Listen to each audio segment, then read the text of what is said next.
This is a cause of great joy for you, even though you may for a short time have to bear, being plagued by all sorts of trials, so that when Jesus Christ is revealed, your faith will have been tested and proved like gold.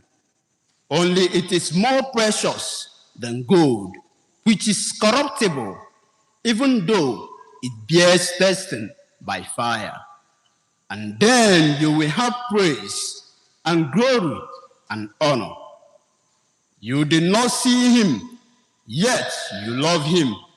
And still without seeing him, you are already filled with a joy so glorious that it cannot be described, because you believe and you are sure of the end to which your faith looks forward. That is the